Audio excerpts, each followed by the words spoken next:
Hello, everybody, and welcome to Church at Home with Rachel for Wednesday, the 11th of February. 1 week from today is Ash Wednesday, so a week from yesterday, next Tuesday, is time to go get your pancakes and all those things. If you're in Louisiana, go to New Orleans for Mardi Gras. But for now, it's just the 11th of February. It's not a special day at all, just that it is today.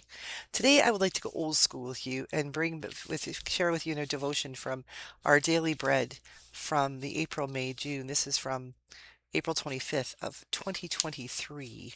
So this was from before I was elected. I didn't even know that I would be, and it was just a spring.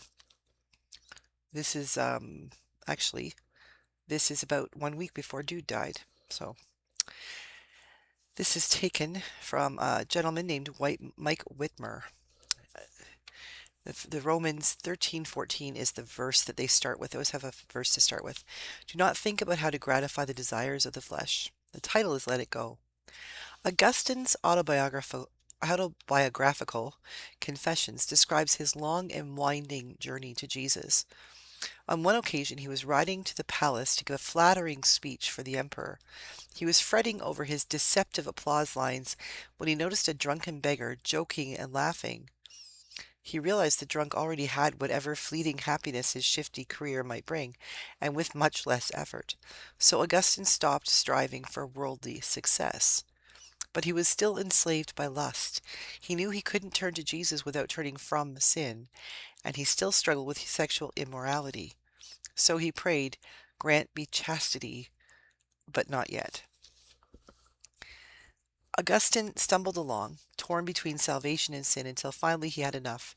Inspired by others who had turned to Jesus, he opened the Bible to Romans 13, chapter 13, verses 13 and 14. Let us behave decently, not in carousing and drunkenness, not in sexual immorality. Rather, clothe yourselves with the Lord Jesus Christ, and do not think about how to gratify the desires of the flesh. That did it. God used those inspired words to break Augustine's chains of lust and brought him into the kingdom of the Son, in whom we have redemption, the forgiveness of sins. Augustine became a bishop who remained tempted by fame and lust, but he now knew whom to see when he sinned. He turned to Jesus. Have you? That was a good question. What's keeping you from giving your life to Jesus? How might your life change if you let it go? The prayer, Dear Father, let nothing come between me and you. I don't know about you, but lust may not be the sin that you struggle with, but I imagine there's something, even if you don't call it a sin, I imagine there's something in your life that you really struggle with, that you would like, no matter how hard you try, it's like you have a good day, it comes back. For me, one of them, I have many, a long list of things I struggle with, but one of them really is procrastination. I procrastinate. And this has not, unfortunately, this has not done me harm in the past for the most part because some of my best work has come out of the desperation of procrastination. The all-nighters in university, writing a 20-page paper with the 14 hours you have left and the little bit of research you've done. Sermons, last minute Saturday night, um, liturgies, conversations, things that you think you know months ahead that you have to do,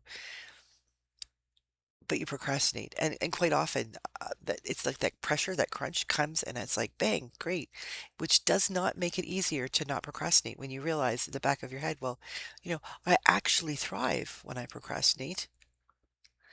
Well, you probably could do an excellent job and maybe even a better job if you didn't procrastinate. It's all about, for me anyway, it's all about letting go of what it is that I'm procrastinating for. Being lazy, I'm too busy, being able to say, no, what is God calling me to do right now? Where is Jesus in this moment? And I guarantee you that in no moment have I ever been able to say, where is Jesus in this moment? And he was sitting across from me say, go procrastinate, read your book, have a bath, go for a walk, have a coffee, watch TV, don't write that sermon, don't make that phone call, don't create that video, don't pray, take a break. Jesus has never told me to procrastinate, ever. It is when I let go and say to him, okay, here I am.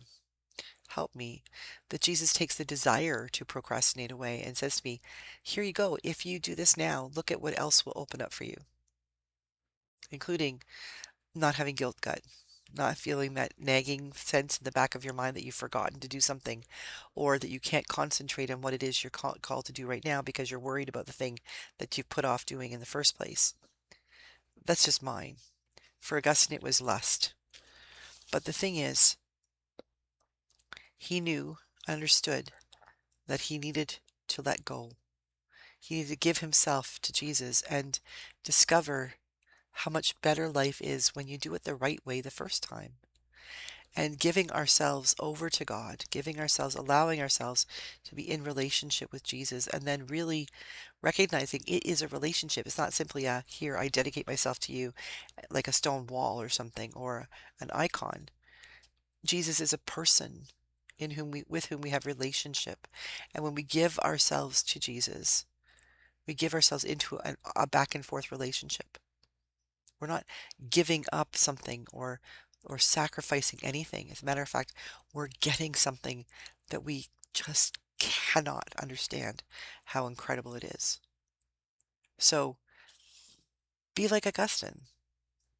Give yourself to Jesus. Allow yourself to walk into that relationship, and then now acknowledge that you will remain tempted as he was, maybe not by fame and lust, but by whatever yours is. But no, as he says, he now knew whom to see when he sinned. He turned to Jesus. So I know that today, when I procrastinate, because I will, I need to stop and remember this, and remember Augustine, and take a moment and say, I need to look up and see at that chair right across the desk from me right now, Jesus is there. And he will bring me back on track and help me to focus on what's happening next. And that will be good. Let it go. Let go of the things that you're holding you back and allow yourself to enter into a relationship with Christ. It is beautiful. It truly is. Have a great day. God bless you. I will see you again tomorrow for Church at Home with Rachel.